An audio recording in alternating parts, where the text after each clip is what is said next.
Ladies, gentlemen, and monster-sized jellyfish, welcome. As always, I am Cosmic, and today we're reviewing Tales of the Void, an indie sci-fi real-time tactics game developed by Porterplay and published by Black Dog.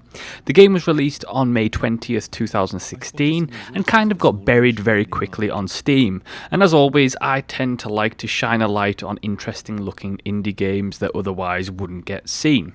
The game is inspired by the true story of HMS E-18, an E-class submarine in the British Royal Navy in World War I that mysteriously vanished in the Baltic Sea. Now, the real submarine wreckage was actually discovered in 2009, but the game takes the submarine's mysterious disappearance and throws in some science fiction. While in the Baltic Sea, the submarine test runs a new weapon. The test doesn't go as planned, and instead of firing off whatever it was supposed to, it warps the submarine into an unknown region of space. As Captain Edwin Albert Taylor Bragg, you and your crew must essentially fight to survive in the void, sending out teams to gather resources and defend against hostile alien natives. Your ultimate goal is to survive and find a way home, which should be a challenge considering that the piece of equipment that got you there kind of fell off as you entered the void hitting an asteroid. Tales of the Void contains some roguelite elements, including permadeath for characters and resource management. Before a mission, you're able to view how many supplies you have left, including food, water, air, all of which need constant replenishment. However, the resource management side is not too overbearing and it's fairly easy to manage, allowing you to enjoy the rest of the game and not having to worry too much about dwindling supplies. You also have the crew management side, in which you're able to customize your available crew members' loadouts, including weapons and armor, all of which provide a large variety of different combinations and effects. There's a few different classes of crew in the game, from the speedy scout to the rocket launcher wielding gunner. Each provides something different and brings a uniqueness to the combat. Missions themselves are semi-randomized, meaning that some will be random missions and others are set, narratively driven ones. Using the submarine's periscope, you can view the available missions and see what resources are available in said mission. Most missions aren't very long and they usually consist of one main objective, while acquiring these resources usually act as a secondary objective. By themselves, levels tend to be fairly linear in design. However, what makes them great is the low gravity setting. The physics engine in the game really helps to make a lot of the actual combat really fun, because it almost provides a realistic sense of being in space, and the troops will move around jumping as you would on the moon.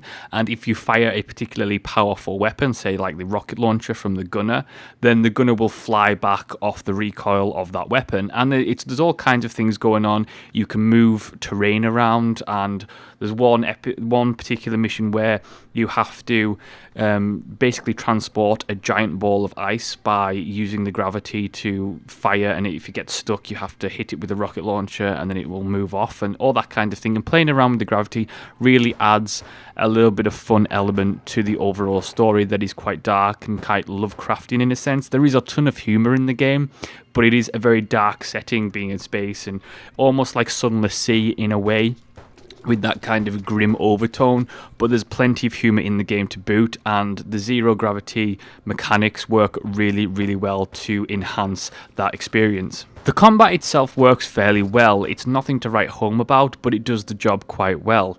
You can auto-fire or manual fire, and you start each mission off with one of your selected crew members, but you can also bring up several into actual battle later on. Now, you can save them for later on in the mission, should your mission fare pretty poorly, or you can bring them in all at once and lead the team around destroying whatever you want. It is a lot of fun. The enemy variety is fairly good. There's a lot of random space jellyfish in there that attack you and explode after death and do all kinds of things. And the game does provide a relatively good challenge and a difficulty curve that works pretty well for the overall. Some missions can be very linear and very easy with only a few enemies around, but there are some missions that do offer a decent challenge and some nice variety in there to keep things interesting. The controls are fairly intuitive in the sense that it's all basically clicking and you can get everything done by clicking. It does take a little while to get used to. The main problem in the combat is pretty much the camera. The camera can be really bad and just put you off completely, and while it is sort of manageable, there are times where you have to move and it just goes into the side of the asteroid or something like that and then completely spazzes out and you can't see what you're doing. The camera can be a little distracting and it takes away from the overall experience. However, that's the main issue in combat. The other issue, I would say, and it's not an issue that affects anything, it's that I would have liked a little bit more depth to the combat, especially with the different classes. The different classes, ultimately all they do is have access to different items and weapons, mainly weapons.